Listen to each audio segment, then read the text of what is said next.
Hi, I'm Dubber. I'm the director of Music Tech Fest, and this is the MTF podcast. Now, we focused a lot on artificial intelligence and the human voice over the past year at MTF. Not voice AI as such, but vocal AI. Music performance, pushing at the edge of what the technology can do and what the human can do in relation to that. It's about human creativity at the centre, and the human in one of the central projects that's been carried through 2019 at MTF is Harry Yeff, also known as champion beatboxer Reeps One. His collaboration with fellow MTFer, international serial hackathon winner and neural networks expert CJ Carr began at an MTF event back in 2015. Harry from London and CJ from Boston both presented cymatics projects there, and to cut a long story short, they teamed up, worked together, and took their collaboration out into the world as part of a residency at Nokia Bell Labs. They performed at Ars Electronica a couple of months back, and each time they bring their AI project back to MTF, it's advanced to whole new levels. And between the two of them, they've showcased their ideas and developed them at MTF, in Frankfurt as part of Musikmesse, in Pula in residence and industry at Infobip, and in academia at Örebro University just a couple of weeks back. And that's where I sat down with Harry and spoke to him about beatboxing, the connection between the voice and artificial intelligence, what it means to have a complex identity, the nature of expertise, his collaboration with CJ, and also what it means to be about the best in the world at one thing, while also being pretty solidly world-class at a handful of others. From MTF in Örebro, Sweden, this is an introduction to Harry Yeff, and also Reeps One, who doesn't exist. Harry Yeff, aka Reeps One. Yes. Also now Reeps 100 as well. Is this inflation? Yeah. yeah. It's, the world is changing. Reeps 100 is all the concept work. So I do a number of different things, all centered around the voice. But the last 3 years, things have really exploded when it comes to ideas on top of what before was mostly performance. And that evolution we have dubbed Reeps 100, which is working with institutions and designing and writing and creating spectacles and shows, and a lot of the things that are kind of once removed from being about me as an artist doing the thing, being on stage, performing, and that's actually what I'm most excited about. So is the 100 about a multitude? It's about an evolution. That's the way I see it, and it's about. I think as an artist, it's a really, really important thing to identify change. It's a bit like a relationship. You know, if you're always in love with the point you fell in love with something and you think that what defines you, you can end up a bit trapped. Whereas if you can actually like create these checkpoints or these sort of self brands or identifiers, whatever you want to call them, it just helps you update. You update yourself, and that's what these names are. And Reeps One is the performance, Reeps 100 is the evolution, and Harry Yeff is me. When you're filling in a form and they say occupation, what do you put? That's a really interesting one. I write artist. When I am going through customs, I say beatboxer because they're like, "What's that?" And I go, and they're like, "Wow, come in." So say that again. How do you spell that? It's just that's correct. There you go. It's being. Everyone talks about being multidisciplinary. Everyone talks about being multifaceted, but for your own sanity and also for productivity, I think there are some really interesting approaches to how you order these things, and names are really great for that. What kind of kid were you? I had many names. I've always associated and still associate with ADD sort of energy and process. I was always never did what I was told, but always sort of managed to achieve in the end. I hated school a lot, but I loved people, and I when it came to like extracurricular, I was always like I loved doing things because I was like captain of my chess team, I was house captain, I was a peer mentor, I was like head of my debate team. But were you like, when you say you hated school, were you flunking classes? Or yeah, I was really naughty. I would. I did many things, which I won't go into, but I had that classic paradox is when I fell in love with something, I gave it my absolute all, and I was able to access an intelligence and a volition, which I was really proud of. But sometimes, even if I desperately wanted to be interested in something, if I didn't connect with a subject, I would fall asleep. I'd have like a physical reaction. And I think many people, like when people talk about ADD, or I like to use the term ADD process because it's a spectrum. It's not so clear in some people. But like the main signifier, which I think is super hard for people to understand, is the story I always tell. I ended up doing quite well in school, basically because, I hope she doesn't listen to this, I don't think I've recorded this story, because of my girlfriend at the time. I was deeply in love, and in a puppy-like way. And she was like top 2% in the country, like super bright girl. And basically her mum sat me down and was like, if you don't do well in your GCSEs, like you're probably not going to be able to stay with Steph. So I found myself, I was winning chess tournaments at the time, which was great. But when it came to these things that normally I'd just be like, I just can't get my teeth into. I remember sitting down like in my space at home. I was like, okay, Harry, you need to absorb this information. And I remember spending 24 hours like looking at my geography textbook, and I was on the edge of crying because I just could not absorb it, because I wasn't in my heart of hearts interested.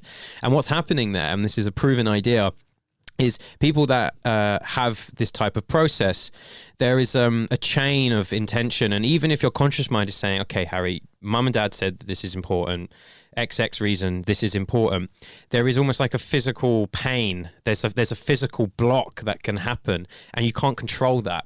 Like nobody wants to do things that they find boring, but people that have this type of process, there is almost like a pain that you could associate with it, and there's sort of a disharmony which is extremely dysfunctional. And in adult life, I've totally like mastered my ability to overcome that. But as a young person, you can get hit with a lot of, just get on with it. Like, stop being stubborn, or like stop being an idiot.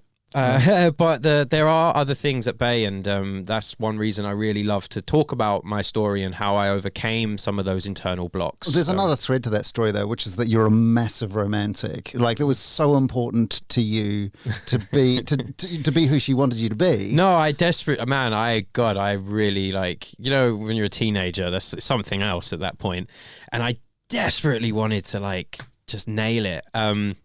And eventually it did kind of work out. I did well, but it was just a perfect example for the point I'm trying to make, is that when you have that type of mental process, even if every fiber in your conscious mind desires to absorb it, there is something else going on which can just put up a wall. And it's like, no, Harry, I don't care. You're not gonna, I want to do something else. And that impulsiveness can be extremely frustrating and damaging. And but eventually when I started moving with it, I realized, I'm like, Harry, you have to excel in the things that you love. If you don't become a leader in the things that you enjoy, then you just don't have a chance. Like you have to double down on stuff. Because you're like really, really, really good at the things that you're good at. Is that ever for other people? In the same way that you know, staring at geography was.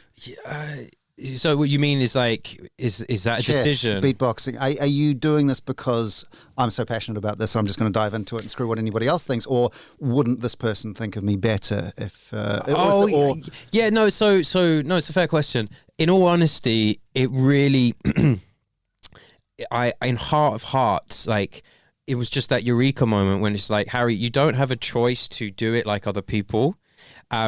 Like, of course, I love pleasing the people I respect around me, but it wasn't really like that. It's like, Harry, this is the only way. It's like, if you're going to do this stuff, can I swear in this? Sure. No, sure. You're going to fucking do this. And that was when I just started doubling down on my impulse. Right. Because that's the thing that people don't talk about ADD process is, yes, the geography textbook I struggled with, but when it came to things I loved, I eat information. I can retain information in a way that other people couldn't, and I'm extremely proud of my intuition. So it's something that my dad has as well, where I feel like I can be given a collection of sort of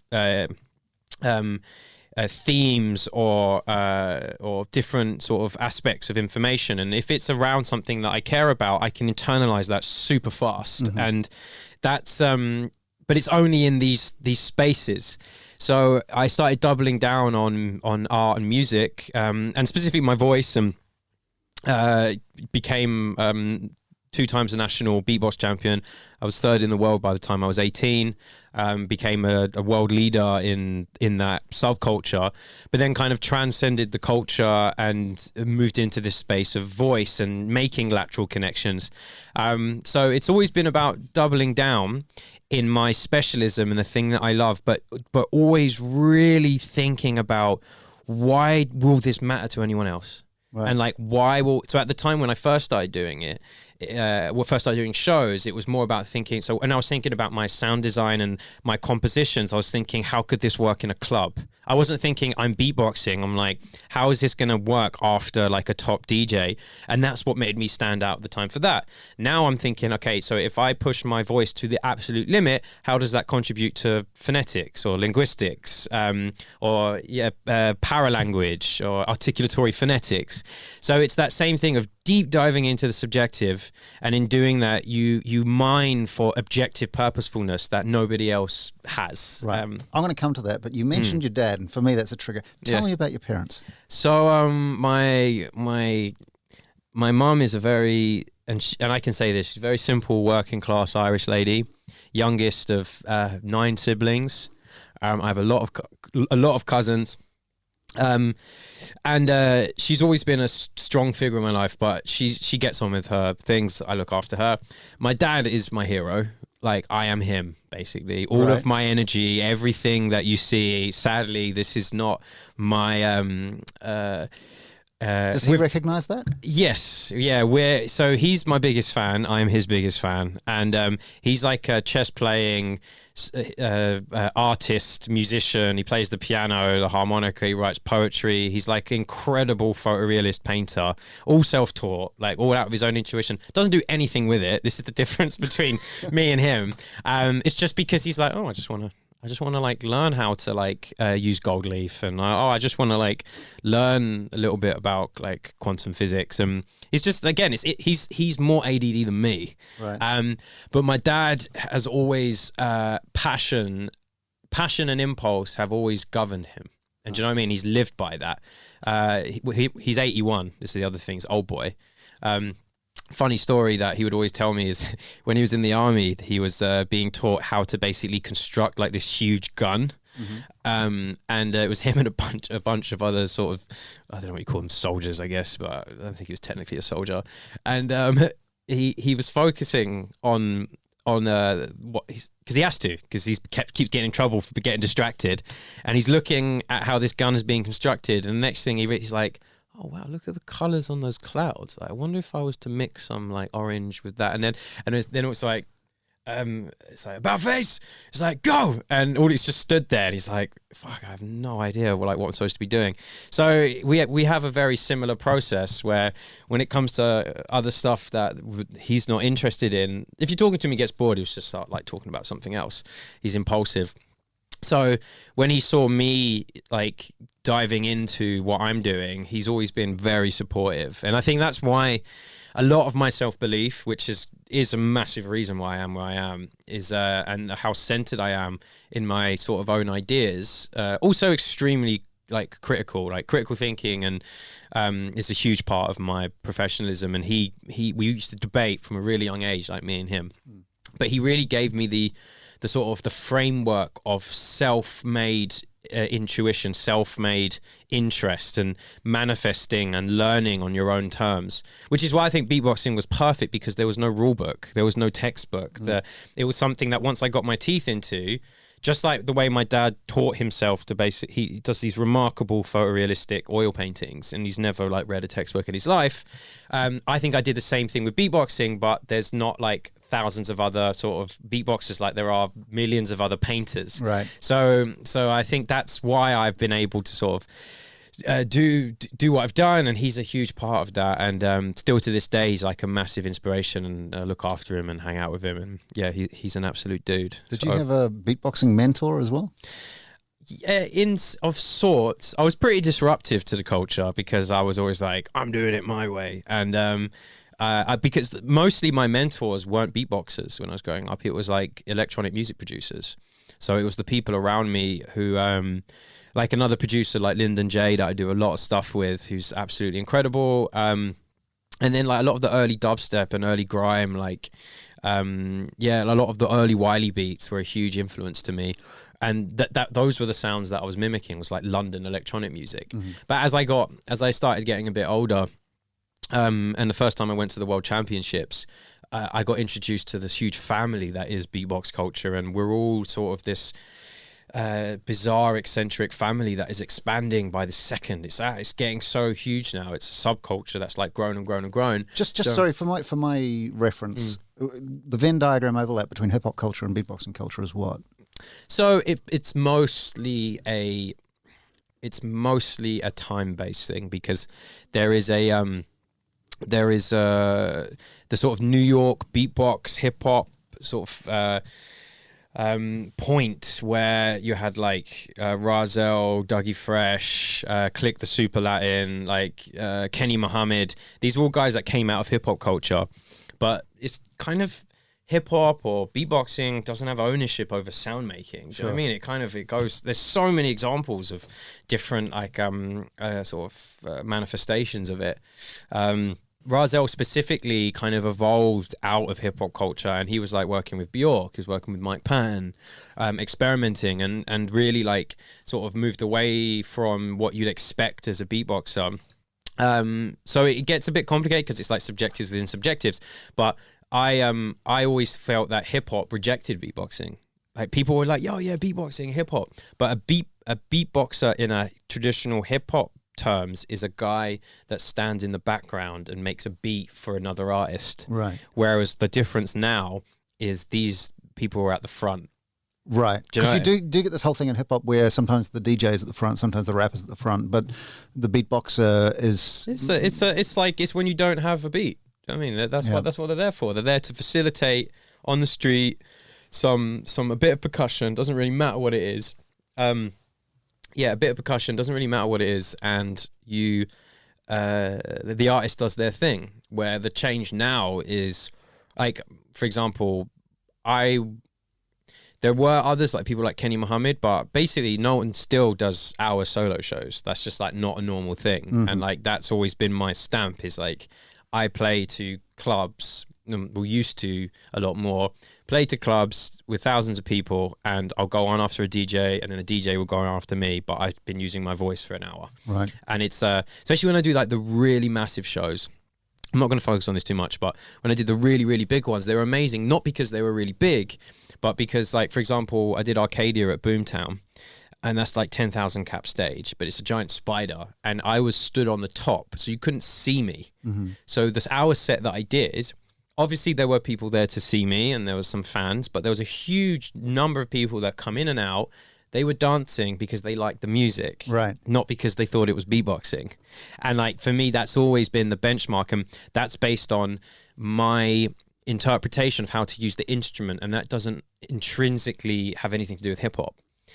Sound making and voice experimentation predates hip hop by tens of thousands of years. That's a pretty excessive number, but let's just go with that. It's a good number though. Yeah. But so hip hop, of course, really owns a lot of amazing things regarding aspects of beatbox culture, but there are innovations left and right. It's not everything. And like I've always been more sonically from a London, more electronic end, and that's bled through my beatboxing, and that sound is what's made my stamp. And I can say proudly that I know that I changed the culture with that sound. Do you do this because you didn't have access to a drum machine, or was it that kind of story? Or? Yeah. So this is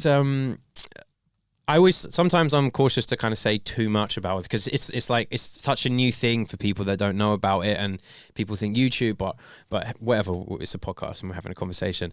The reason I started was because I played a lot of different instruments growing up. And I was basically couldn't afford to take the instruments home. because everyone else could take the instrument home, but you had to pay like a deposit, and couldn't pay that because we didn't have any money. So I was learning a piece on the drums, and couldn't kind of have a kit at home, or there was like these pad things that they give away that I couldn't have either. So I started going like dum dak dak dum dak dak dum dum dum dak dak dak dak dum dum, and then I was naughty. I didn't go to like rehearsals one week, but I managed to play the piece because I practiced speaking it, and I was like, oh, that's quite interesting. I was like, oh, I can just use my voice to like learn pieces. Sideline. There's a whole Indian tradition of that as well. You must yeah. So in traditional Indian drumming, like, so the voice again. See, this is what happens. You start jumping around. Yeah. But there's in tradition in Indian drumming, you would, for the first year, you don't touch a drum. I think it's tal, which is dak dak dak dak dak dak dak I can't do that. Don't hold me to that. But it's so fascinating because the voice is the ultimate internalization tool, because if you can speak it, you know it. If you can play it, you don't always know it. And it's a really interesting idea. Even in beatboxing, if there's a very complex pattern that you're trying to beatbox, you're trying to catch up with yourself. But the question I always say to, like, when I do occasionally have students who I teach, I say like, well, can you speak it?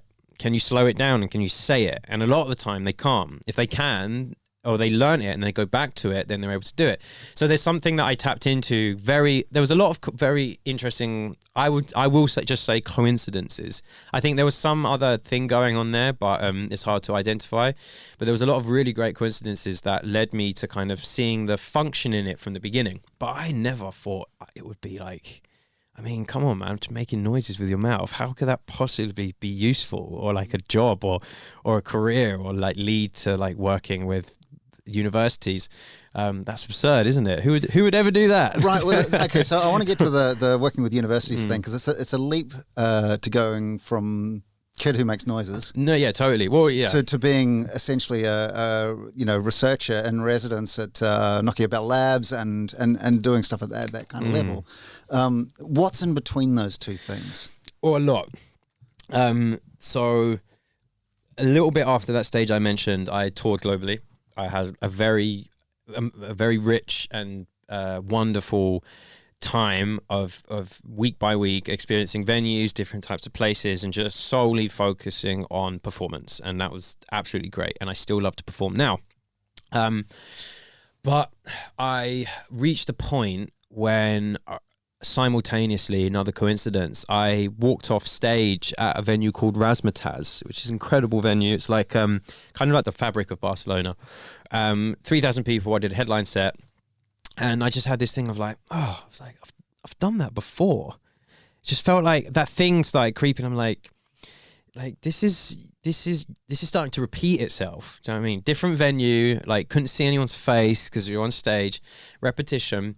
So I made a very bold move, which was also I met Razel the week before, and he basically came to meet me at the American Championships, who was the person that, like, first album I ever bought, came to see me at the Champs. He was like, Reeps, I'm passing you the torch. Said a lot of really nice things. Like, it was very pleasant. Kind of blew a fuse in my head, because when you're a kid, when you're 14, you have a dream and it happens. You think it's going to be awesome. Yeah. So I was just like, crap, what else could I have done? Like it kind of messed with my head. Same time I did this show. So the reason I'm telling that long story is I took a step away from performing. And the same time I did that, I met Sophie Scott, who was a neurologist. And we've been speaking. She came to the UK Champs when I won the second time. But we ended up doing a study. So I became involved in a number of different voice studies. And I was effectively, by being a lab rat, I was introduced to the academic world. And I was introduced to, for the first time in my life, really, I was part of what felt like some objective reasoning. Like the way that researchers speak about new ideas, and the way that they try and sort of tackle complex problems, I just had such a profound respect for. And it almost felt like the way that I've always rationalized my arts and tried to deconstruct and understand, I just at the time it wasn't, but I felt an association with it. And Sophie Scott at the time really valued my contributions outside of just being a sort of a lead subject. And then I started to basically speak about the work I did with them. And communication became as much as a priority to me as it was about performance. Because her research was about expertise specifically, wasn't it? It wasn't specifically about the voice or beatboxing. It was all about this idea of what does expertise look like on a neurological level. So anyone that has, like, the crude term is flow state. So if you achieve flow, what is happening? And vocalists are great because you can put them in an fMRI very easily. And she really believed that when I was performing, I was displaying expert behavior, I was displaying flow, and she basically wanted to prove that. And I guess actually that's a really good point is, so did the study, we defined what I did as an expert behavior, compared me to controls. I had a hyperactive localized activity, the controls did not. And in short, you compare that to speech. So right now I'm speaking fluently in English. In parts, I'm really not planning this. It's intention. It's just flowing out of my face. If I wasn't fluent in English, there are stops and you have to think, and that's stammering. That is non-flow. So that very simple idea and defining expertise, like in the art spaces that I'd been surrounded by, people muse and like abstract an idea of what is an expert, what is creativity. And all of a sudden I had a very clear, what I thought was such a beautiful description of what I'm trying to achieve when I learn a new skill. I'm trying to rehearse enough and clearly enough that the neurological processes that are in place can refine and refine and refine a process so that it is I can achieve a state of flow. So that very simple idea, yes, a very much harder thing to achieve, there was this wonderful excitement of like, wow, that gave me such an insight into my creative process. And I learned from it, and it was so practical and clear. And I just found that so beautiful. And that was my I was like, man, I want more of this. Right. Yeah, I want to learn how to communicate with academics as an artist. I want to understand the challenges that are around being an artist working with researchers, which is mostly a language problem.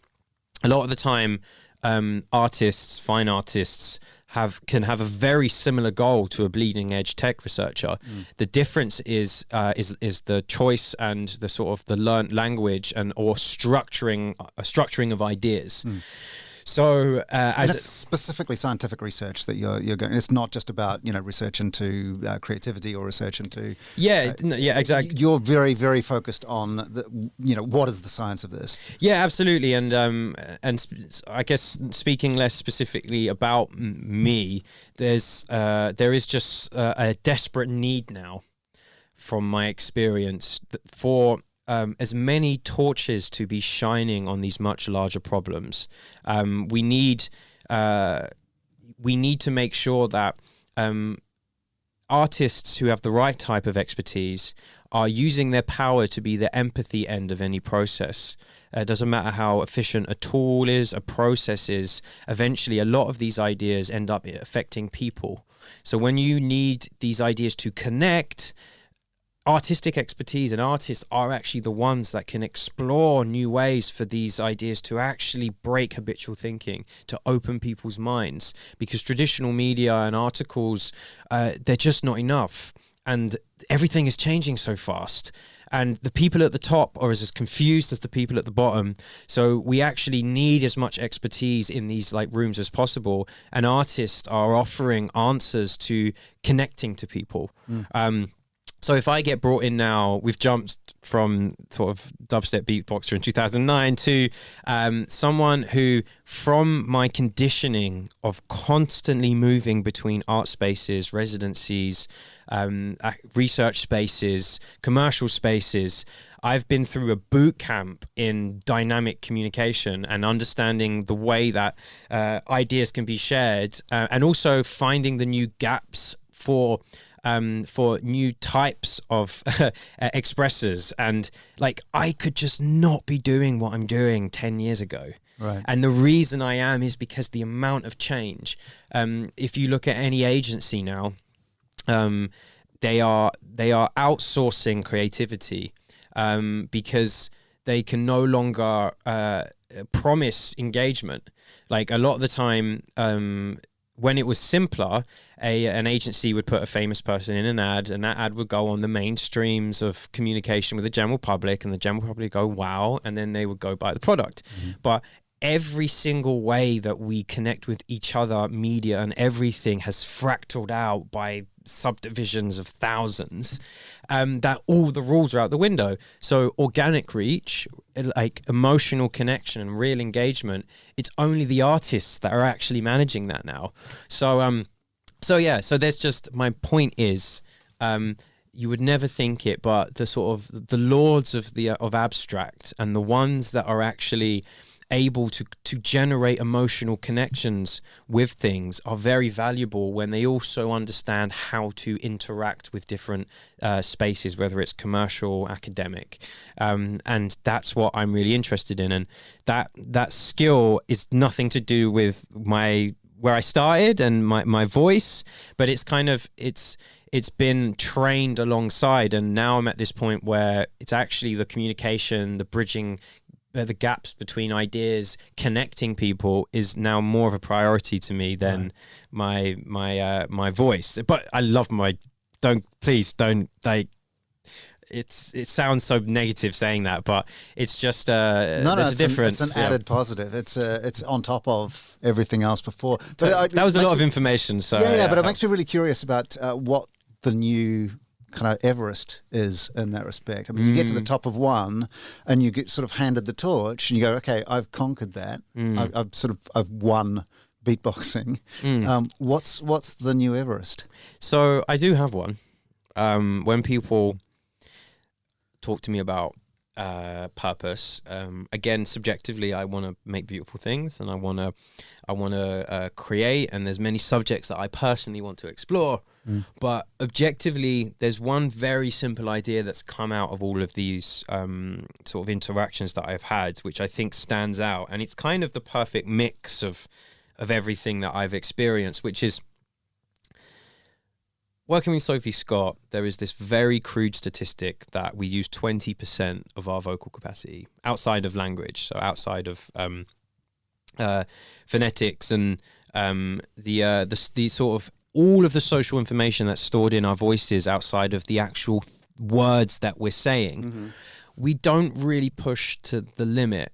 Everybody knows someone that talks like this, and the words are being said and you understand, but something is really missing. And in all of the obsession with devices and lights and shiny things that we're surrounded by, there is a lot of evidence to suggest that we are missing out on many fundamentals. So if we come back to this idea, on average, globally, rough number, we use 20% of our vocal capacity.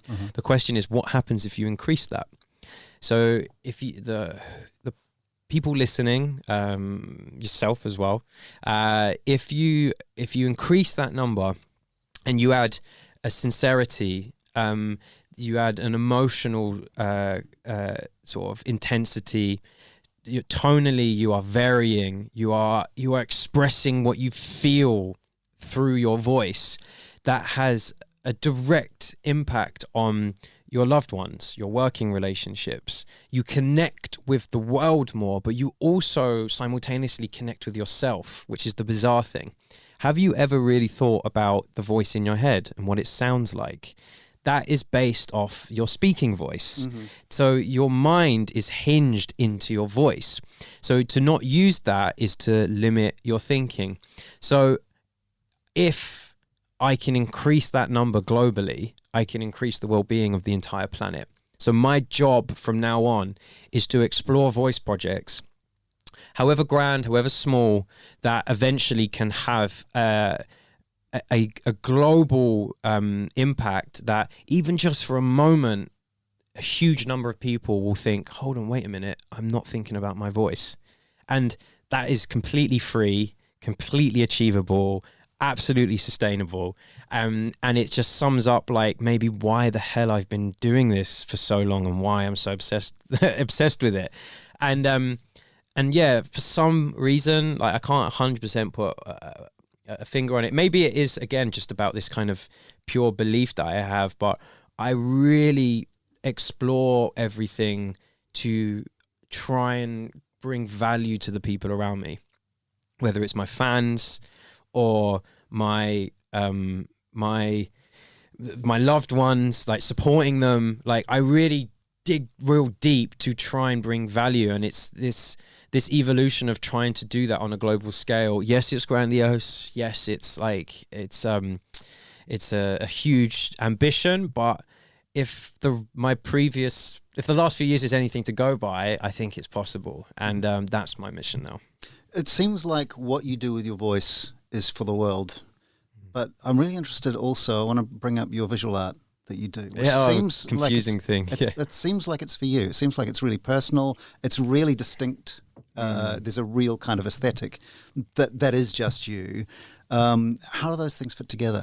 Yeah, I think it's a fair question, kind of what is for me, because I've been working so hard at like integrating and also going into spaces where a lot of times people, they're not art spaces as well. So there's like, if there was any discrepancy in my thinking, like I would be like taken up on it. So that's been extremely challenging in one way and great. But yeah, you're right. My visual art came before music, which is a really interesting thing. My dad being a visual artist, I think it's always kind of had something that is much more about. There's a meditative quality to it, and it's much more about channeling my ADD. Like that does happen with my voice, but it's so immediate. It's so immediate and like goes out into the world. My drawings take me like hours and hours and hours, and sometimes days, depending on what I'm doing. And yeah, that's I guess that's a little bit more of a mystery for me, and like that's something I don't try to overly rationalize for once in my life. But I love linear work. I love illustration. And also I love the idea of fusing audio and visual together. That's like a massive part of all the cymatics work that I did, which is the main reason. Which is what brought you to Music Tech Fest in the first place. Yeah, exactly, which is why we met. But I'm really trying to find time to like take a few weeks off, like next year, to just draw. And I think you've hit the nail on the head there. The only thing I would do in that space to kind of switch off from everything is draw. And that's again, there's like Reeps 100, which is concept. Reeps One is all the music, but that's a Harry thing. Like that's right. Yeah, okay. yeah, that's like a Harry Yeff thing. So yeah, that's very much for me. I just want to go back just to sort of round off, as you came to Music Tech Fest around cymatics, and CJ Carr came to Music Tech Fest around cymatics. Yeah. And you've ended up working together, not on cymatics. Yeah.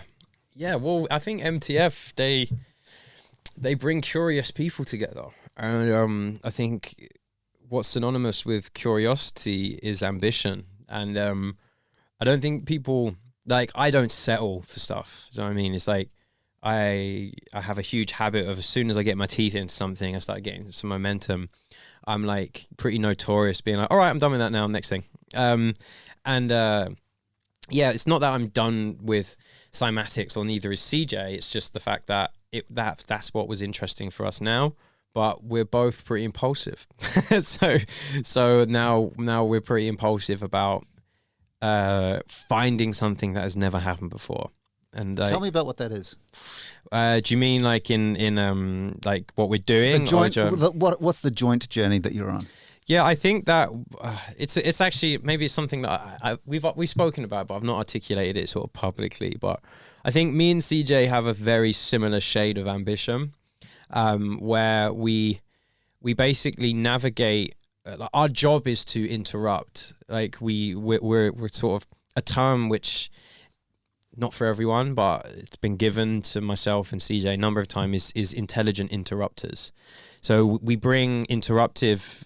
Would you say trickster in the same? Well, no, because trickster kind of insinuates that in some way we're sort of playing. I don't know. There's some kind of like non-dishonesty to it. Okay. But our interruption is there for the betterment of everywhere that we go. Because it's not like we go to sort of, when I say interrupt, it's not like we're causing trouble. It's like we bring a new perspective or a new collection of skill sets, which maybe is going to be different to other people in the room. But it's at the very heart of it is something truly purposeful. So for CJ, it might be him using neural nets to generate, for him it's sample R&M and the way that he uses it, and it's something that is still, even though we've been working with it for 2 years, it's still like not fully sort of commercialized or used widely. So his ideas and the way that he uses it and the art that he applies to it, and he's an artist that kind of finds these connections and these narratives that interrupts the culture that he's around. And the machine learning culture, like DataBots, is on people's tongues because he's found the right combination of ideas, which is entertaining, true to the technology, and cutting edge. And that's a very hard thing to achieve. If he was talking about me, I don't know what he'd say. That's what I'd say about him. And when I'm talking about myself, I can't sort of speak in the same way. But like, I know for a fact that my collection of expertise doesn't exist anywhere else, and that's my job is to go in, be a tool user, be modular. It can be writing a production for one event. Another time I'm working as a researcher. Another time I'm actually working to just use what's being developed by a researcher to maybe just make them rethink it. Maybe it's to get more funding. Other times I'm just starting mosh pits.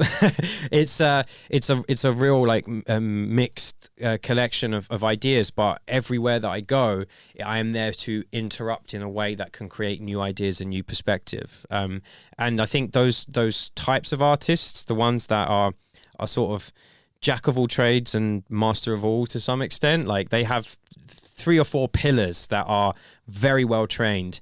That's becoming more and more common, and that's not unique to me. Like, my collection is I think is my power, but I think it's that type of artistry which comes from being impulsive or being able to deal with a lot of switching between information, which in school was not a good thing, is now my strength. And like, that's actually ended up working in my favor.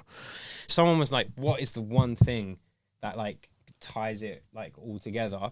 I wouldn't be 100% be able to tell you, but it's mostly communication, creative direction, and the ability to connect ideas. Yeah, there will become a point where I can't like beatbox anymore, and that's what I've been trying to sort of set up. Is my ideas are as valuable as. Is that a thing? That you stop being able to? No, I don't think it is, but it's more like I've like if I'm feeling like bored of it when I'm like 27, do you know what I mean? It's like, right, there's a chance it's going to happen again at some point. So right, I'm trying to like sort of manifest, because what keeps happening like at some talks like recently, people have been like, they're like, dude, like your beatboxing just gets in the way of your great ideas. It's like you don't actually need to like even talk about it. And I'm like, well, I behave like that, but I still kind of have like an attachment to the wow factor. Well, it's part of your identity too. Yeah. No, I don't think I should, like, because I'm still a student. Do you know what I mean? I'm learning how to like balance all these like spaces. Yeah, it's me. Do you know what I mean? That's like, I never want to like not like, I don't need to not be myself. Do you know what I mean? I don't want, it doesn't matter what space I go into, or like what sort of money or opportunity gets thrown on the table. I shouldn't have to like become something else. But you do have these compartmentalised identities, though. You've got Harry, you've got Reeps One, you've got Reeps 100. Yeah, and you put those things into, okay, now I'm being this, now I'm being that. Yeah, but I feel like I have ownership over all of them, and okay. and it's like, the way I see it is there's so many narratives that make people feel like there's like, they have one mode, or they have one sort of collection of skill sets which is consistent, and you have to be consistent with it, otherwise you can't achieve. Like academia is structured like that, which is that like this idea that your strength can also become your prison, and plasticity reduces the longer you keep doing something. But it doesn't have to always like be that way. The way that I make sense of the multiple outputs that I have, because like, I know for a fact if you drop me at, let's say, a street art festival, I could paint a wall that would I'm not going to like. There's better street artists than me, but I know for a fact It wouldn't be out of place. It wouldn't be out of place. Yeah. If you put me as a speaker, it wouldn't be out of place. If I was beatboxing, if I had to compose a piece of music, it wouldn't be out of place. And like, I'm not saying I'm amazing at lots of things. I'm just saying that if you're coming at it from, say your son had a lot of different outputs, which I think he does, like, it's like, what are the rationales you can do to make sure that you're managing those things? And it's not about trying to bend yourself into like, okay, this is what I am and this is my decision. Sometimes maybe it's about like tidying the room of it all and just like having these packets that have different roles, because completely fairly, these things come up and people ask about art and then like where it came from and like beatboxing, but then there's Harvard, and I genuinely believe that all these things don't kind of always fit together in like a short period of time. But it's like, how can you not change who you are, but order the narratives of yourself to be the most effective that you can be? So you basically, for the sake of simple and clear communication, yeah, believe it or not. Yeah. yeah. So I have more modes, and I try to avoid the impulse which I used to have, which is to basically include everything. But sometimes if someone's saying like, so who are you? Yeah, that is who I am. I'm all these things, but all of what I am tends to be too much for people. Can I ask the really dumb question? What does the word reaps mean, or where does it come from? There's I can make up a really clever story, really exciting one. There's not one, but just one of my best friends growing up named all of his mates, and he pointed at everyone, and pointed at me, and he said Reeps. And the one is because if there's any other Reeps, they're Reeps too, because I'm Reeps One. Okay. That's literally it. And I tried to change it so many times, but I couldn't. The main thing is I like the fact it was a gift. It's not something, again, I don't like giving myself labels. I like using other things that people have said about me, because that's a much better metric than sort of I am Mr. Freeze or like But yeah, if it's what people call you, then it's your name. Yeah, totally. And when people say like, "What's your name?" What should I call you? I'm like, Harry. Like I used to say people were like, "What should I call you?" I'd be like, well, my mum calls me Harry, but now my mum calls me Reeps. So it's that kind of went out the window. But yeah, the final thing is also being in the public eye is extremely confusing, because everyone has many different opinions. Like you get messages. I'm trying to define what I'm doing when you're getting hundreds of messages from people being like, I've seen that you're trying to do this and you're trying to do that, and this is what you should do. If you did this, like maybe people would like understand, or you should go back to battling because that's people trying to give you advice. Yeah, well, many like I think because of my I'd like to believe that I'm an open book in some ways. I'm very closed in other ways, but I like the people I engage with, either at shows or on social media. Like I really try to look out for people. So if I get a message from someone saying I'm having a bad time, like I will try and like make them like feel better, and I'll try to understand. And I used to do it a lot more. But what you start realizing is the more you do that, people start becoming really invested in you, and they've never met you. Yeah. And that actually got really intense for a while, and like I had to sort of take a step back, and that's where this like Reeps One does not exist thing comes from. Yeah, because the Reeps One does not exist thing was the point at which I thought, I don't know what he's doing, but I do know he's a chess master. There's a strategy going on here, and I don't know what it is. And he's several moves ahead of me already. Yeah, totally. It's because basically it just answered all of the questions that people have. People were like, so like, why are you doing this? I'll just be like, Reeps One does not exist. I'm just like, it's not real. Like, it's not a real thing. But obviously it is real because I'm here, and it's one of those people just started debating and talking about it and trying to work out what it means. And when people started arguing over things, someone will comment like, guys, just chill out, Reeps One does not exist. So it became this idea that like there's Harry, there's Reeps, and Reeps and all these other things are like constructs. And it just became a really fun thing to play with. And what's so strange about it is in saying that I do not exist, and for those people out there who are intrigued by my work or by me, then discussing what that means, I actually become more present in their minds, and it's actually become a meme. So like, is it ever about being in character?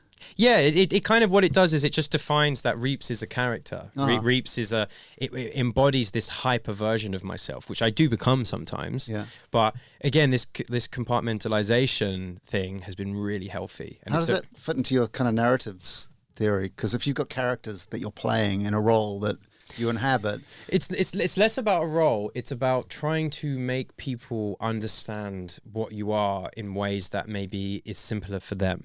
And like that's everything I do is inherently sort of not the traditional. Do you know what I mean? So these narratives, it's not like when I say I'm a character, it's like I'm being not me. Like obviously Reeps One, and when I'm on stage, that of course that is a part of me, but that's not the same me when I'm off stage.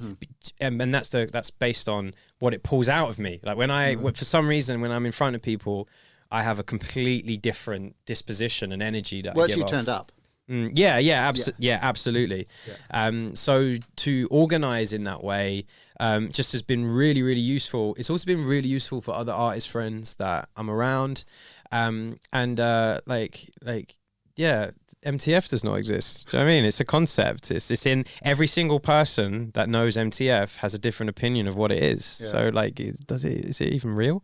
So it's just it's a reminder to like not sort of let your hyper self completely consume you or think that is always you.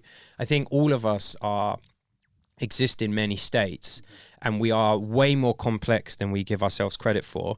And all I'm trying to do is basically order that and have a way of cutting up these things. And like everyone around me, like my manager, like it's there are aspects to what I do which is not universally understood, but on my terms, I'm being myself via sharing these different aspects, because I have different aspects to my personality.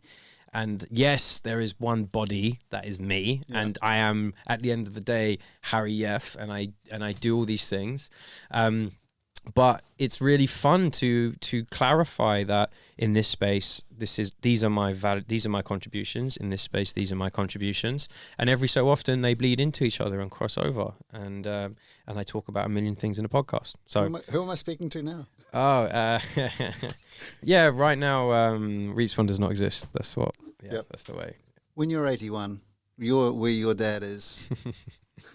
What are you going to be looking back on, and what are you going to be doing? Oh my God, probably going to be doing what my dad's doing, which is just like painting every day, playing chess, and chilling. But hopefully, with some stories to tell. Yeah, no, absolutely. But I guess when I'm looking back, I'll remember the day that I was at MTF doing a podcast, and just remembering all the crazy people that I met, and the fact that, and I had a lovely time.